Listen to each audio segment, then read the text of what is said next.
En séance. Une retransmission proposée par Canal Académie. Le 26 mai 2008, l'Académie des sciences morales et politiques recevait Isabelle Falque-Perrotin, conseiller d'État, qui fit une communication sur Internet et le droit.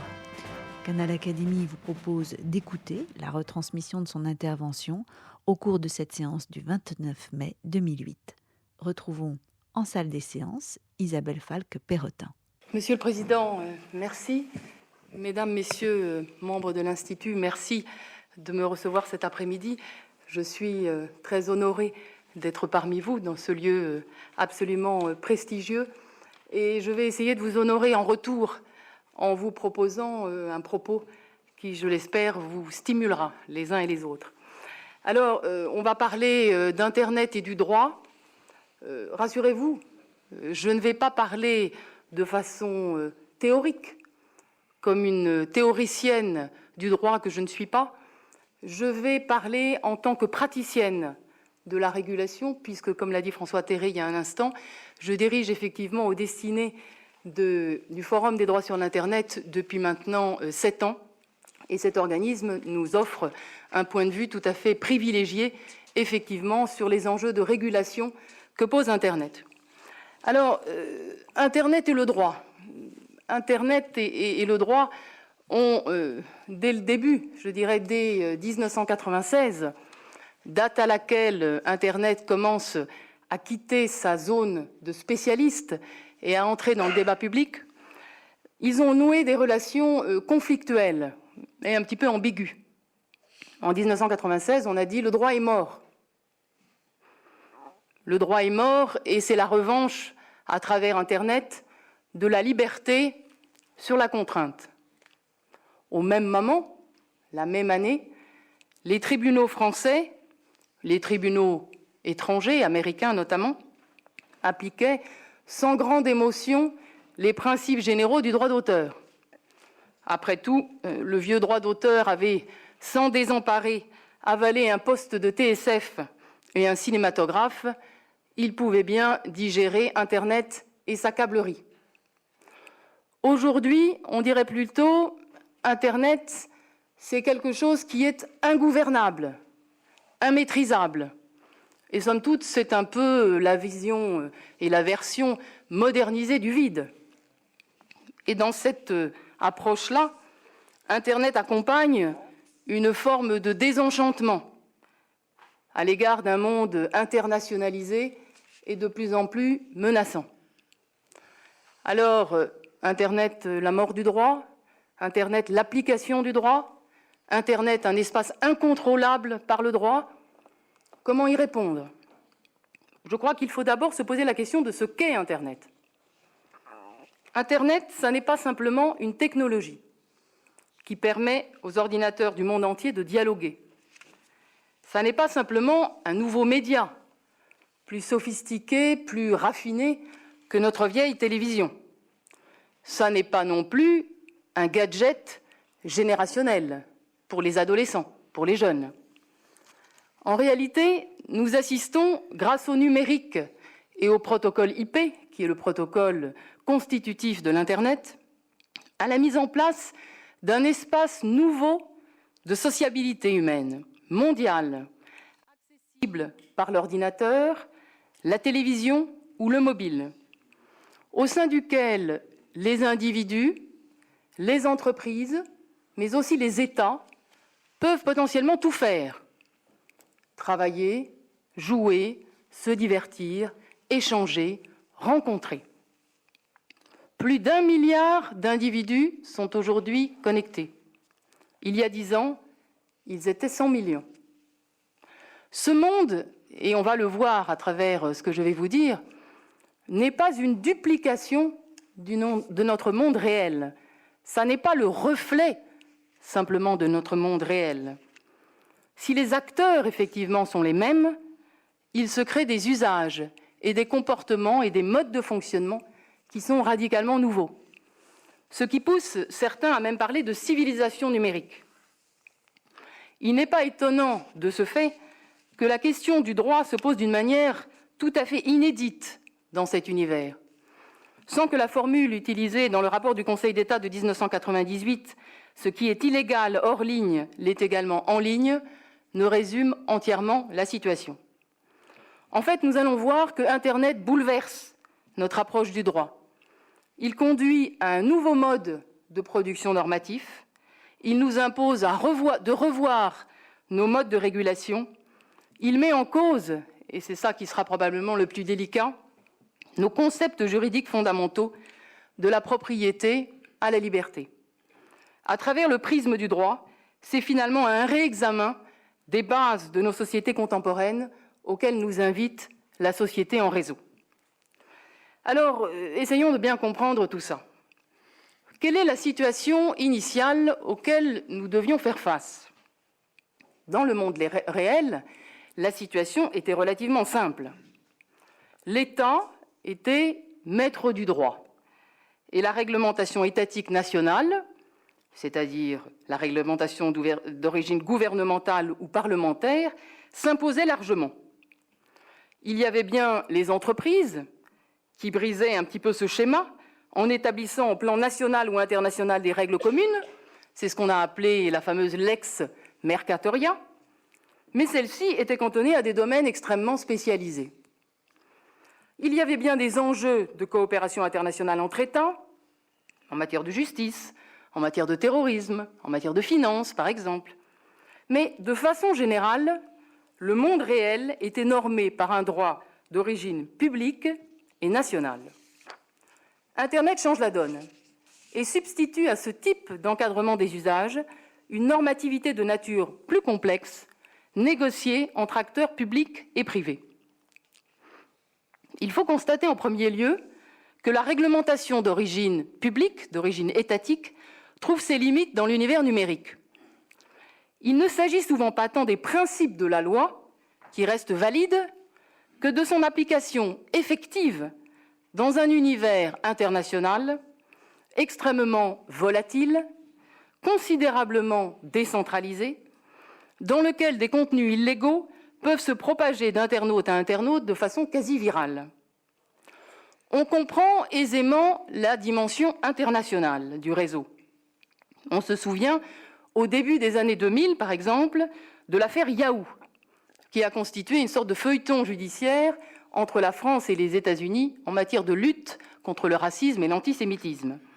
Une décision prise par la France a mis plusieurs années pour recevoir une exequatur aux États-Unis, avec en arrière-fond des décisions contradictoires rendues par les juridictions des deux États. Mais les difficultés d'application du droit que suscitent Internet et les réseaux numériques sont souvent moins spectaculaires que ces problèmes assez classiques, somme toute, de droit international privé, mais beaucoup plus délicates. Prenons par exemple le sujet des droits d'auteur. Les 4 années écoulées ont été marquées par la crise de la filière musicale, mise en danger, nous a-t-il été dit, par Internet et le téléchargement illégal. Les ayants droit ont multiplié les campagnes de communication alarmistes. Ils ont mobilisé les politiques, ils ont saisi, un peu moins qu'à l'étranger, les autorités judiciaires, et pourtant, malgré tous ces efforts, les internautes n'ont que peu modifié leurs pratiques de téléchargement, et la musique illégale a continué de circuler. Le peer-to-peer, qui est la technologie majeure utilisée pour les téléchargements d'œuvres contrefaites, est en effet une invention diabolique au regard du droit. Les internautes, que font-ils? Ils échangent en direct des contenus grâce à un logiciel commun, sans qu'un serveur unique de distribution puisse être identifié et sans même que la musique téléchargée ne provienne d'une seule et même source. Ce dispositif offre évidemment une très faible prise au droit. Et jusqu'à présent, aucune mesure véritablement répressive n'a été efficace pour endiguer le phénomène. Peut-être dira-t-on que les sanctions prévues n'ont jamais connu le degré de coercition et la masse critique nécessaire au renversement de la tendance. Mais il reste qu'une part importante de la population ne craint plus les foudres judiciaires et considère que son installation dans un comportement durablement délictuel est possible et sans conséquence. Et ici, on voit bien que nous touchons à l'autorité même de la règle de droit.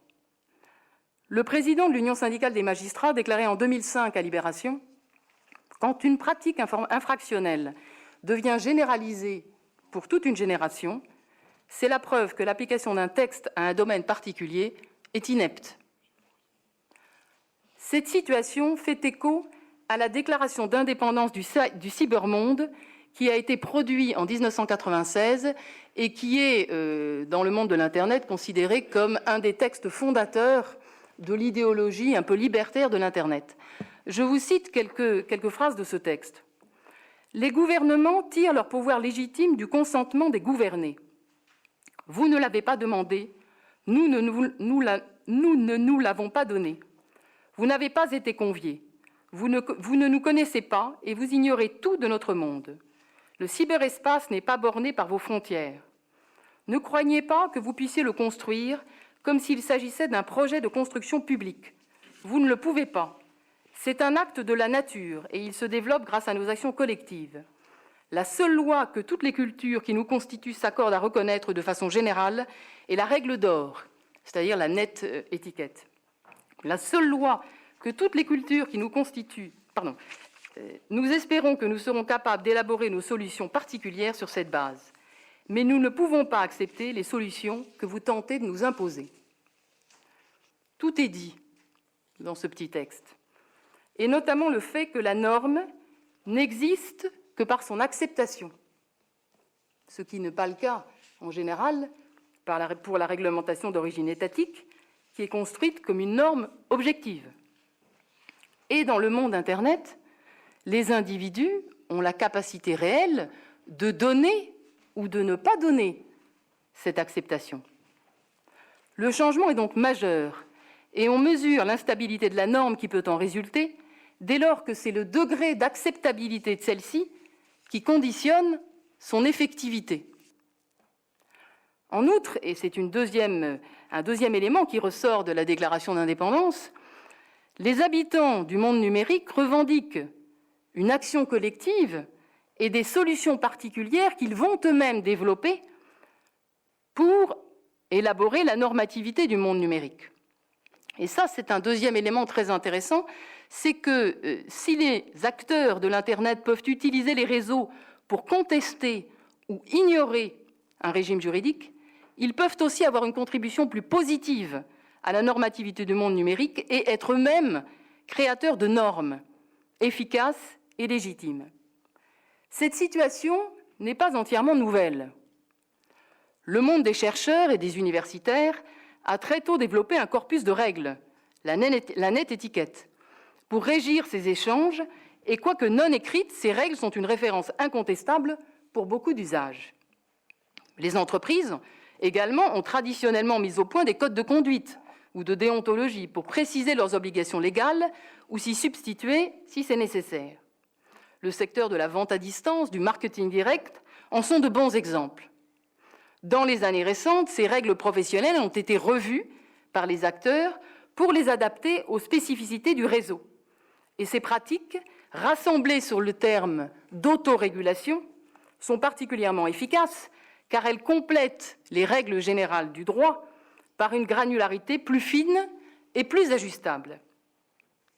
Mais avec la démocratisation d'Internet, et notamment le développement de ce qu'on appelle le web participatif, cette dimension de règles autoproduites par une communauté d'utilisateurs se renforce.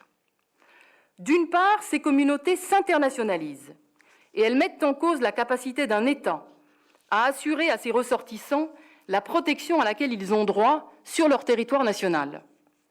On peut citer à cet égard le cas des plateformes communautaires qui, en moins de 5 ans, se sont créées et qui regroupent aujourd'hui des millions d'internautes dans le monde. Prenons par exemple le cas de MySpace. MySpace est une société américaine qui est née en août 2003 en Californie. MySpace compte aujourd'hui plus de 230 millions de membres.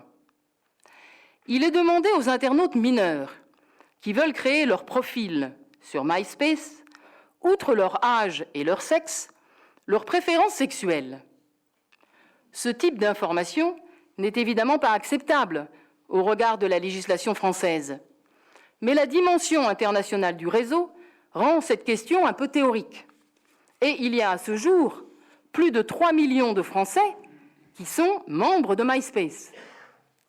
Cet exemple illustre le fait que, par certains aspects, Internet met de côté l'appartenance de l'individu à un État donné et y substitue l'appartenance à une communauté transnationale.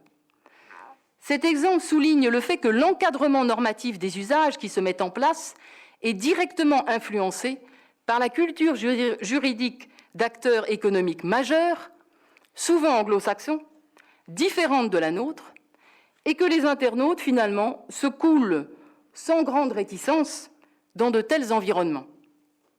Alors, on peut analyser cette situation comme un impérialisme étatique d'un nouveau type, celui de la norme, les entreprises étant les instruments d'un État, en l'occurrence les États-Unis, voulant imposer à la planète ses droits domestiques. On peut aussi penser qu'Internet préfigure un rapport nouveau entre entreprises et État pour ce qui est du statut des personnes et de leur protection. Les entreprises se positionnant comme des acteurs plus pertinents pour promouvoir des standards mondiaux. Très récemment, par exemple, Google et Yahoo sont ainsi intervenus dans de nombreuses enceintes internationales pour militer en faveur de la mise en place de standards mondiaux en matière de protection de la vie privée. Et ils ont fait, au Conseil de l'Europe, aux Nations Unies, des propositions extrêmement précises en ce sens. Il conviendra cependant, me semble-t-il, d'être extrêmement vigilant sur les équilibres qui résulteront de ces négociations. Mais l'autre rupture que crée Internet est que cette communautarisation des règles se fait non seulement à l'initiative de grandes sociétés internationales comme Google et comme Yahoo, mais elle se fait également au niveau des individus eux-mêmes. L'exemple le plus topique de ce phénomène est probablement celui des licences libres. Celles-ci ont été inventées par un professeur de droit américain afin de favoriser le partage des œuvres et la diffusion de la culture. Les promoteurs de ces Creative Commons ont alors élaboré, à partir du copyright, un modèle de contrat, lequel a été progressivement traduit dans diverses langues. Les contrats reposent tous sur une autorisation de partage et la possibilité de rediffuser la création, chaque licence étant tenue pour équivalente à sa sœur en langue étrangère. Il s'agit en fait d'une sorte de mécanisme de boule de neige à l'échelle internationale. À ce jour, à l'exception de quelques affaires un peu mineures, aucune décision d'une cour supérieure n'est venue confirmer en France la légalité d'un tel dispositif et sa compatibilité avec le droit d'auteur. Mais finalement, l'essentiel n'est pas là. Les licences libres fonctionnent, elles sont couramment pratiquées pour la diffusion des créations non professionnelles par des internautes américains, japonais, français, et elles sont en règle générale respectées par les utilisateurs. Et finalement, que constate-t-on? Qu'un droit international de fait a été produit par les individus sans même que sa compatibilité avec un droit national soit posée. Ces quelques exemples, et il y en aurait bien d'autres, je vous l'avoue, montrent à quel point le monde numérique entraîne un bouleversement de la normativité. L'autorité de la règle de droit est ébranlée à travers une capacité d'évasion et de résistance inédite au bénéfice de l'individu. Les communautés marchandes et non marchandes sont productives de règles, souvent fort efficaces et fort légitimes. La dimension internationale complique encore la donne et les États livrent bataille de façon sous-jacente. Et tout ceci à une vitesse inouïe, avec une transformation quasi continue de la morphologie du réseau et de ses usages. L'encadrement de ceci, qui naît sous nos yeux, résulte donc, selon les cas, d'une combinaison, d'une concurrence, d'une négociation entre des normes d'origine variée. Nous sommes, vous le reconnaîtrez, quand même bien loin des cadres traditionnels. Dès lors, si l'on veut garder un objectif de régulation dans un univers de ce type, c'est-à-dire faire en sorte que des règles soient connues, comprises et respectées de tous, il faut changer d'approche et substituer au contrôle de la réglementation étatique classique une réponse plus pertinente et plus rapide. Il s'agit de construire des partenariats entre acteurs publics et privés afin que chacun d'entre eux puisse assumer une part de la charge de régulation, puisse promouvoir une part de la régulation. Cette régulation négociée, me semble-t-il, est le seul moyen de garder de la gouvernabilité dans un système tel que l'espace numérique.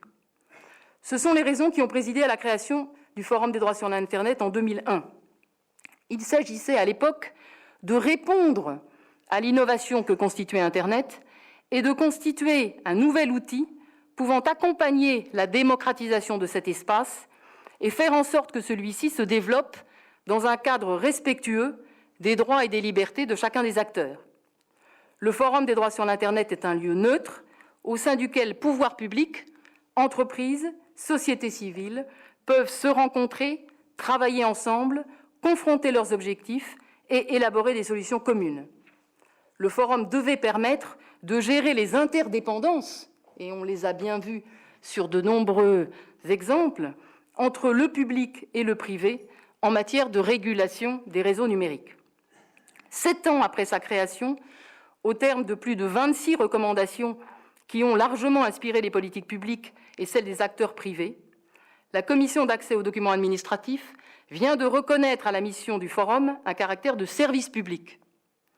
Et à l'étranger, par ailleurs, cette démarche multi-acteurs fait des émules et les Nations Unies l'ont officiellement consacrée comme un élément essentiel de la gouvernance de l'Internet. La question que l'on peut néanmoins se poser est celle du rôle des États dans un univers de ce type. Garderont-ils leur statut privilégié, qui est leur statut actuel, pour fixer les règles du jeu, ou bien les partenariats qui s'imposent avec le secteur privé ou avec les individus en font-ils progressivement des acteurs plus banalisés? Dans les exercices de prospective récents, le rapport par exemple de la CIA en 2003, auquel s'est livrée la puissance américaine, si les États restent au centre du dispositif et leur stratégie le facteur clé de choix entre les scénarios d'évolution, une des variables est justement leur capacité variable et différente à assimiler des questions complexes de gouvernance comme l'irruption des individus et des communautés. La réponse est sans doute dans un changement de leur mode d'intervention.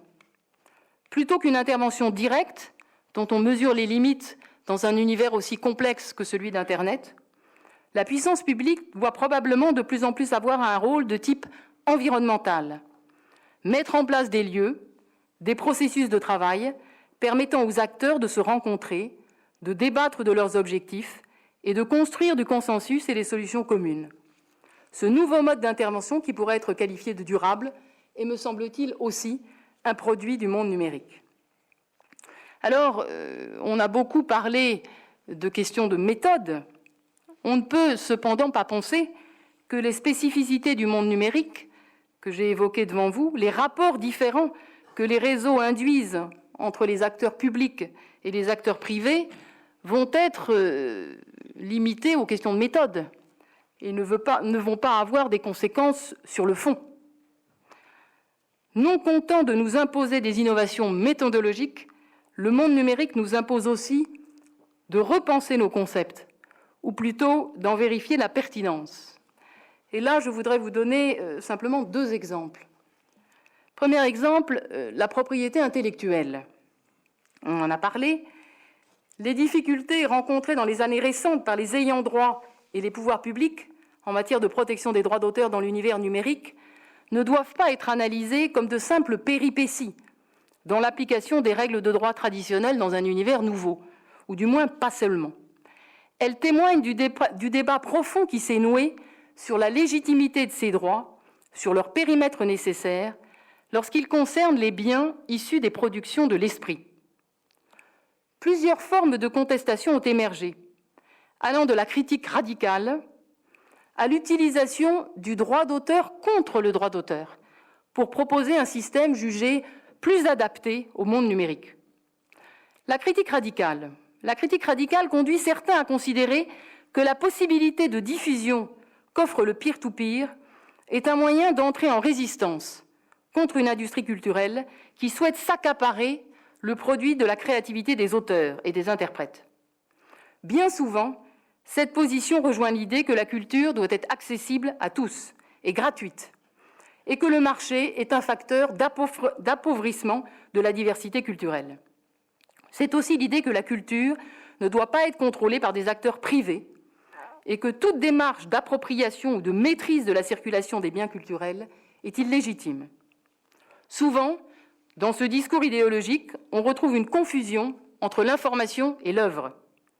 Cette identification de l'œuvre à l'information conduit à considérer que l'information étant libre, eh bien l'œuvre doit l'être aussi. La propriété intellectuelle doit donc être rejetée comme étant une spoliation de la collectivité au profit des acteurs économiques. Cette approche a servi de terreau à la justification de certains comportements individuels relevant de la contrefaçon. Et il faut noter l'influence des idées de Proudhon, qui n'a échappé à personne, si l'on veut bien en croire le titre provocateur de l'ouvrage du président de la FNAC de l'époque, Denis Oliven, « La gratuité, c'est le vol ». Dans une logique différente, donc deuxième forme de contestation, l'idée d'une licence globale qui a été apportée lors du débat parlementaire de la loi du 1er août 2006 sur les droits d'auteur. Cette licence globale devait permettre à chacun de partager les créations culturelles auxquelles il avait accès en les distribuant lui-même. L'individu, selon les membres de l'Alliance Public Artistes, pouvait librement diffuser via les réseaux peer-to-peer des œuvres protégées en contrepartie d'une rémunération forfaitaire qu'il allait verser à son fournisseur d'accès. La gratuité dans ce schéma n'était donc pas de mise, puisqu'il s'agissait de redistribuer aux créateurs la juste part d'une rémunération forfaitaire acquittée par l'internaute. Le projet n'était donc pas une critique radicale de la propriété intellectuelle, mais une remise en cause du caractère exclusif de celle-ci. Le projet a été largement lui aussi critiqué et qualifié de collectivisation de la culture. En effet, pour les opposants au système, celui-ci reposant sur l'idée d'une licence obligatoire allait conduire à une négation du droit privatif d'autoriser ou d'interdire et allait légaliser par ailleurs des pratiques illégales, le téléchargement. Seul le droit à rémunération était maintenu, mais au prix d'une dépossession du titulaire de droit. Dernière forme de contestation, l'idée des biens communs informationnels. Ce mouvement extrêmement actif rejoint largement celui dont j'ai parlé il y a un instant, celui des licences libres. L'idée de base pour les biens communs informationnels est que les productions de l'esprit ne perdent pas leur utilité par leur consommation, mais au contraire en gagnent. Fondée sur le partage et le profit mutuel qui en résulte, est née l'idée d'utiliser le droit privatif pour assurer une sorte de renonciation à une fraction de la propriété, tant que le disposant peut être assuré de ce que le bénéficiaire va lui aussi partager les fruits des apports. Cette sorte de domaine public décrété par les créateurs eux-mêmes doit ainsi contribuer au bien commun. L'idée d'un copyleft ou d'une gauche d'auteur a pu ainsi être exprimée à propos du logiciel libre. L'idée centrale est de donner à quiconque la permission d'exécuter le programme, de le copier, de le modifier et d'en distribuer des versions modifiées, mais pas la permission d'ajouter des restrictions de son cru. Ce modèle des biens communs informationnels prospère depuis une vingtaine d'années dans les milieux scientifiques, mais il a trouvé avec Internet le canal de diffusion gratuit qui lui manquait. On le voit, dans cette dernière forme de contestation, la propriété se tourne dans une certaine mesure vers un abandon individuel au profit du collectif et invite l'utilisateur à la reproduction et à la remise en circulation. Et dans ce schéma, le droit ne sert qu'à limiter la restriction de la liberté et à interdire l'appropriation individuelle. Donc, vous voyez que par ces trois formes de contestation, on voit que Internet est au cœur d'un questionnement, dans le fond, extrêmement profond sur ce concept fondamental de la propriété appliquée aux biens intellectuels. Autre exemple de contestation qu'apporte Internet, et François Terré l'a dit en introduction, c'est la contestation relative à la vie privée. Et je terminerai par cela. Il y a quelque temps, un colloque affichait un titre provocateur « Informatique et liberté, trop tard ». La vie privée apparaît en effet triplement menacée dans l'univers numérique. D'une part par les États, qui au nom de la lutte contre le terrorisme multiplient les contrôles et les fichiers. Le groupe des CNIL européennes, le groupe de l'article 29, a ainsi dénoncé en novembre 2006 la mise en place d'une société de surveillance et a appelé à une vigilance collective sur ces sujets. Les entreprises ne sont pas en reste, puisque leur objectif est d'offrir un service de plus en plus personnalisé aux clients et pour cela de collecter un maximum de données personnelles sur celui-ci. Ces bases de données sont au cœur des modèles économiques des géants de l'Internet que sont Google ou Yahoo. La nouveauté qu'apporte le monde numérique, c'est que l'internaute est désormais lui-même un artisan d'une certaine fragilisation de sa vie privée. En effet, depuis 2 ou 3 ans, l'Internet devient de plus en plus un canal d'expression personnelle. Intéressés par l'espace de relations sociales nouveau que constitue Internet, les individus cherchent naturellement à concrétiser leur présence dans ce nouvel univers pour en devenir de véritables résidents. À travers leurs blogs, et la France, vous le savez, est la championne internationale des blogs, avec plus de 15 millions en France de Skyblog, ou à travers leur appartenance à des réseaux sociaux de type Facebook, de type MySpace, ils se décrivent, se mettent en scène, font état de leurs activités, de leurs passions, diffusent des photos de leur famille, de leurs amis. Cette mise en scène personnelle les conduit parfois à indiquer en temps réel ce qu'ils font ou leur état d'esprit du moment, mais ceci au monde entier.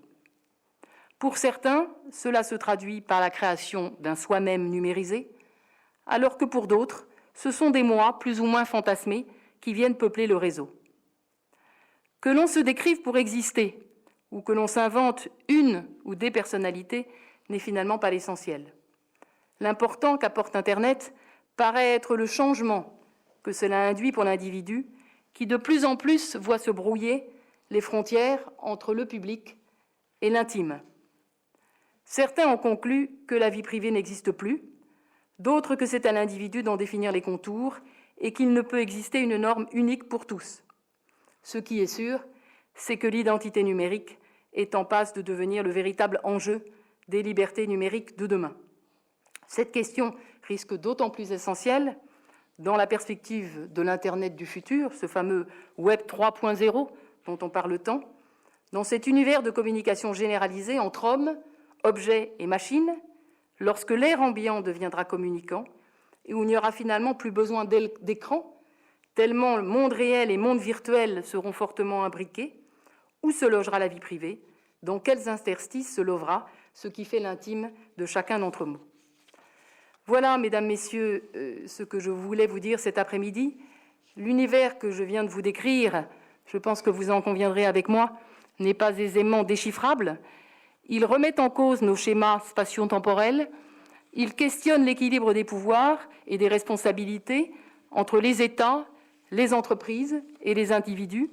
Vous voyez que, à propos du droit, nous avons parlé d'enjeux politiques, économiques, d'enjeux de société et de gouvernance. J'espère vous avoir donné quelques clés de lecture et de compréhension.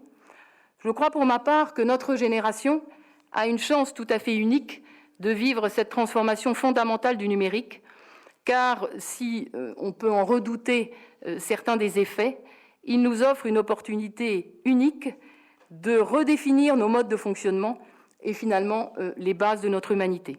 Je vous remercie. Vous venez d'entendre la communication d'Isabelle Falque-Perrotin, conseiller d'État, prononcée le 26 mai 2008 devant les membres de l'Académie des sciences morales et politiques.